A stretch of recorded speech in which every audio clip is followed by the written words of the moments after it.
आदाब, नमस्कार। The red mic में आपका स्वागत है। मैं हूं सौरभ शुक्ला।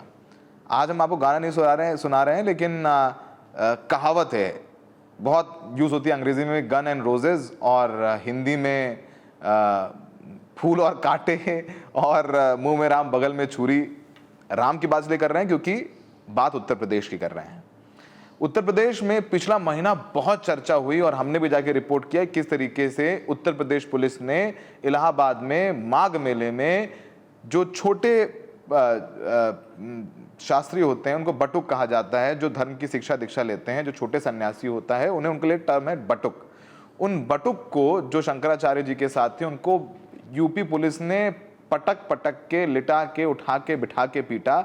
इसकी वीडियो वायरल है। उनकी शिखा, उनकी चोटी खींची गई और वो तस्वीरें बहुत वायरल हुआ और ब्राह्मण समाज में उसका रिएक्शन हुआ और एक पीसीएस अधिकारी ने रिजाइन भी कर दिया आहत होकर के कि भाई वो ये अपमान बर्दाश्त नहीं कर सकेगा। अच्छा, मुख्यमंत्री योगी आदित्यनाथ ने कह दिया कि उसके बाद वो शंकराचार्य हैं ही नहीं, हम मानेंगे ही नहीं, हम मनाएंगे ही नहीं, नोटिस पोटिस सब दे दिए। तो एक तरफ पीटे शंकराचार्य और अब एक महीने से ज्यादा के बाद उत्तर प्रदेश के उप मुख्यमंत्री ब्रजेश पाठक का ब्राह्मण प्रेम जागा है। उन्होंने आज यानी गुरुवार को बनारस में 101 बटुक, यानी वही छोटे ब्रह्मचारी जो हैं, उनकी पूजा करी है, उन पर फूल बरसाए हैं, उनको प्रणाम किया है, उनकी आरती की है, उनका सम्मान किया है। तो बड़े वाले पीटें और छोटे वाले मरहम लगाएं, पूजा करें। तो ये क्या मतलब हम लोगों को समझ में नहीं आता, पत्रकारों को या आम जनता को, कि मतलब ये क्या कहीं गुड कॉप बैड कॉप भी हो रहा है कि योगी जी जो है धनुष बाण में तीर लगा करके तीर छोड़ें और फिर जब तीर लग जाए, खून निकले, तो ब्रजेश पाठक जी जाकर के, डेप्यूटी सीएम जाकर के तीर निकाल करके उसमें जो है मरहम लगाए, मतलब मूव आ से आहा तक, मतलब वो लगा करके नहीं ठीक है, हमसे जो हुआ है ये हुआ है। लेकिन उसमें 1 महीने लग गए। उसका बैकग्राउंड भी हम आपको बताते हैं। अब उत्तर प्रदेश में चुनाव होने वाले हैं, 2027 में, अगले साल चुनाव है। अब एक समाज जो मतलब वोट देता रहा बीजेपी के हिंदुत्व ब्रांड पर, वो तो ब्राह्मण समाज। लगभग 11% ब्राह्मण है उत्तर प्रदेश में और मेजॉरिटी ऑफ ब्राह्मण्स वो पिछले 3 चुनाव से बीजेपी को वोट दे रहे हैं। 14, 17, 22 और 24, 4 चुनाव मान लेते हैं विधानसभा लोकसभा चुनाव को लेकर के। लेकिन एक के बाद कुछ एक घटनाएं हुई।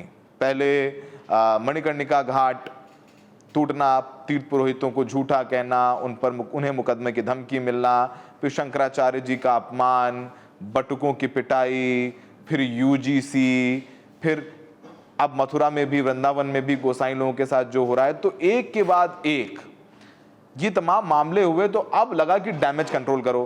अब योगी जी ने तो वो डंडा चलवा चुके हैं, तो वो तो डैमेज कंट्रोल करेंगे नहीं। तो ब्राह्मण समाज के नाम पर उप मुख्यमंत्री बने ब्रजेश पाठक ने जिम्मेदारी संभाली है। वैसे नंबर स्कोर पहले ही कर चुके हैं केशव मौर्य। वो शायद ज्यादा उनमें रीढ़ की हड्डी थी कि जब शंकराचार्य जी का अपमान हुआ तभी उन्होंने कहा था कि भगवान शंकराचार्य परम पूजनीय है, उनके साथ ये नहीं होना चाहिए। तो वो पहले ही उसी समय मोर्चा खोल चुके थे, एक संदेश दे चुके। तो सबको पता है केशव मौर्य जी अमित शाह के आदमी, और अमित शाह योगी जी के बीच में संबंधों का बहुत अच्छा आदान प्रदान नहीं है। तो वो पहले ही हो चुका था। लेकिन ब्रजेश पाठक जी ने आज सब मीडिया कैमरों के बीच जो है ये किया है। ठीक है, अच्छी बात है कि ये जो गन एंड रोजेज, मतलब गोली चला के फिर गुलाब दे दो, ये अच्छी बात है। लेकिन इसका सियासी फायदा, नफा नुकसान पता चलेगा। लेकिन जरा पहले इस पूरी पॉलिटिक्स हम आपको बैकग्राउंड बताएंगे। लेकिन पहले ब्रजेश पाठक का एक बयान है जिसमें वो कह रहे हैं शिखा नहीं खींचनी चाहिए थी, शिखा खींचनी महापाप है। तो मुंह से बोल रहे हो ना, तुम डेप्यूटी सीएम हो ना, तो सस्पेंड करो सीपी इलाहाबाद को। जो सीपी इलाहाबाद हैं, जो कमिश्नर ऑफ पुलिस इलाहाबाद हैं, उनको सस्पेंड कर दो। कह रहे हो तुम कि महापाप है शिखा खींचना जो बटुकों की, तो आप डेप्यूटी सीएम हो, सस्पेंड करो, निकालो सीपी इलाहाबाद को। मतलब ये क्या टीवी चैनल में बयान देने के लिए? सुनिए कि ब्रजेश पाठक ने क्या कहा। सर, कल एक कार्यक्रम के दौरान आपने बयान दिया था जो प्रयागराज, देखिए प्रयागराज की जो घटना है उसमें जो चोटी खींचे जाने का कार्य है, उसको कोई भी व्यक्ति जो सनातन संस्कृति को मानता है, जो हिंदू मैथोलॉजी को जानता है, चोटी खींचा जाना एक बहुत बड़ा अपराध है और ये पाप है। टच करना पाप है और खींचना तो महापाप है। और इस प्रकरण में जो भी दोषियों से खिलाफ कड़ी कार्रवाई होना चाहिए, किसी को भी बख्शा नहीं जाना चाहिए। तो आपने ब्रजेश पाठक को सुना, तो आप सुनना, देखिए कहानी वही होती है जो दिखाई नहीं देती, जो सामने दिख रहा है वो कहानी नहीं है, वो तो सामने दिख रहा है ना आपको। हमारा काम क्या है, तो सामने दिख रहा है उसको दिखाना और पीछे की कहानी बताना। तो इसकी पटकथा लिखी गई आरएसएस के लोगों के द्वारा। आज बटुकों की जब पूजा अर्चना की जा रही है, तब जब मोहन भागवत आरएसएस के प्रमुख लखनऊ में और उनसे मुलाकात की है उत्तर प्रदेश के मुख्यमंत्री योगी आदित्यनाथ ने। बहुत सारी चीजों को लेकर के आदित्यनाथ जी की कुर्सी जाएगी नहीं जाएगी, सब सवाल आप सुनते रहते, नहीं योगी को हटा देगी बीजेपी, मोदी हटा देंगे, नहीं हटा पाएंगे, ना हटा रहे हैं।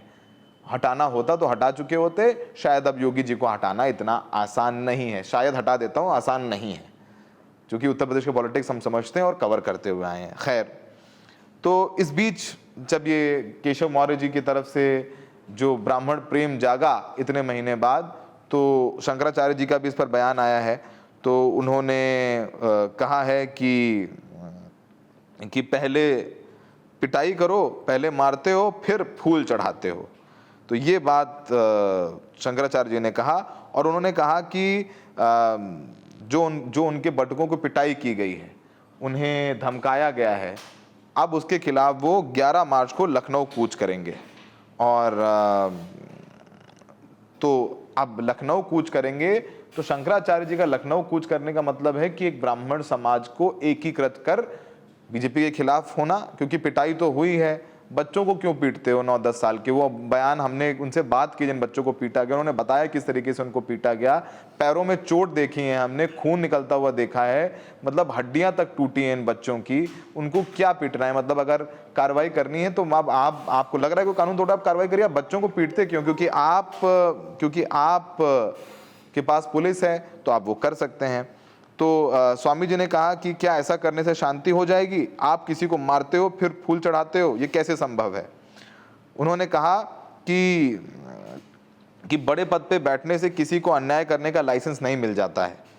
उन्होंने कहा कि गेरुआ वस्त्र धारण करने के बावजूद शासन में सनातन धर्म के प्रतीकों और शिखा का अपमान किया जा रहा है और हनक दिखाई जा रही है। और उन्होंने कहा कि ब्रजेश पाठक दबाव में है और काल नेमी जैसी शक्तियों से आदरणीय ब्रजेश पाठक जी घिरे हुए हैं। तो ये बात हुई।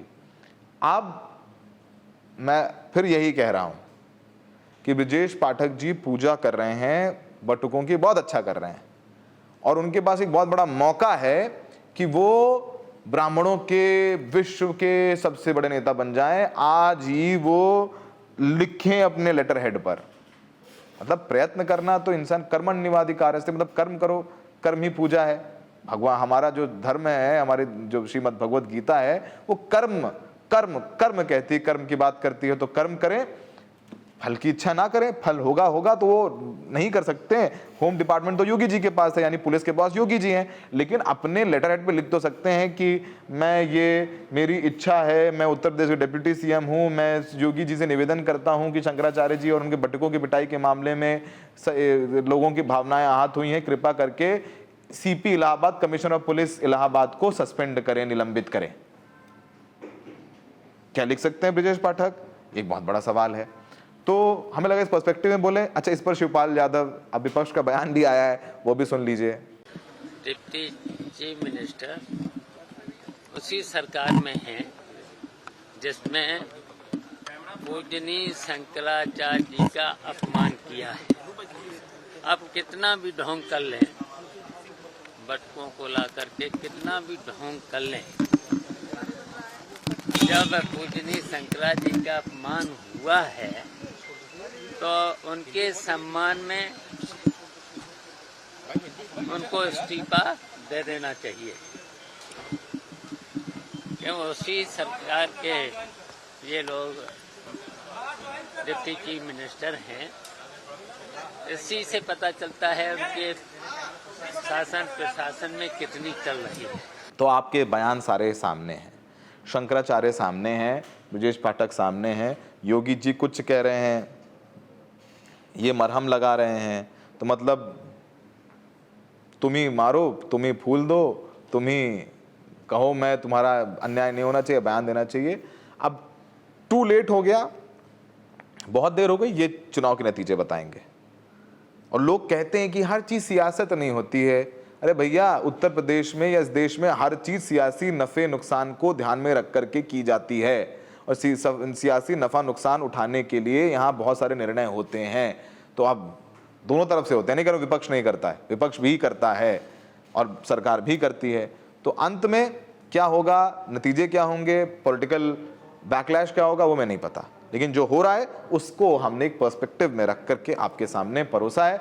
बाकी द रेड माइक को आप बहुत लगाव कर रहे हैं, थोड़ी और प्यार दीजिए, लोगों से शेयर कराइए, लोगों को शेयर करिए, सब्सक्राइब कराइए, और हमें सपोर्ट करना चाहते हैं तो ज्वाइन बटन दबा करके हमें वो भी कर सकते हैं। धन्यवाद।